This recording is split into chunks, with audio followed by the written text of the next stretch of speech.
So you're thinking about buying a pre-construction condo, or maybe you've already purchased a pre-construction condo. There are some very important things to know. And what we want to talk about is we want to talk about the difference between occupancy and registration. Now, what is occupancy and what are you going to be paying during the occupancy period?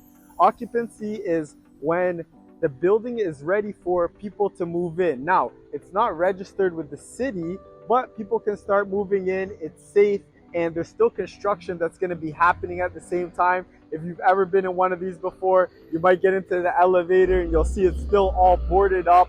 Majority of the time, that means it's still during the occupancy period. Now, what are the fees you're going to have to pay during occupancy?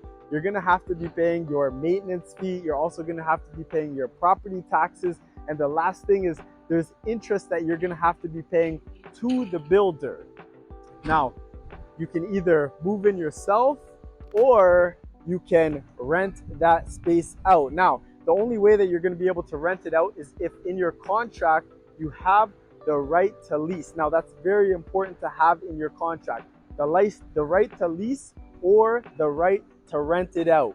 Now, you have that right and you're able to rent it out. And just so that you know, about 50% of new builds are rental units. So people are buying it as an investment to rent it out.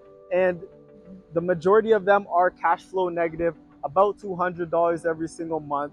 So now you have somebody who's renting it out and the registration time comes. Usually takes anywhere between 6 to 8 months. If it's a taller building, it's going to take longer because the construction takes longer. If it's a lower, smaller building, it's going to be a lot quicker. And this occupancy period is not always there, but the majority of times it is.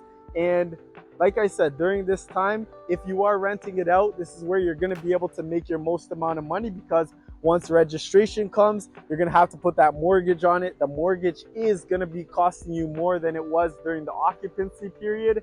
But once that time comes, you close on your home, it becomes your home and you have the mortgage on it. And that's kind of really where things start to take off. Now, if you do have any questions about pre-construction, about occupancy, about registration, always feel free to reach out to me. My name is Bawanka with the Compass team and Royal LePage Signature. If you haven't already, make sure to subscribe. Click the link in the description below and you'll be able to set up a time to talk with me whenever it's best for you. I'm looking forward to hearing from you. I'm looking forward to seeing you, and have an amazing week.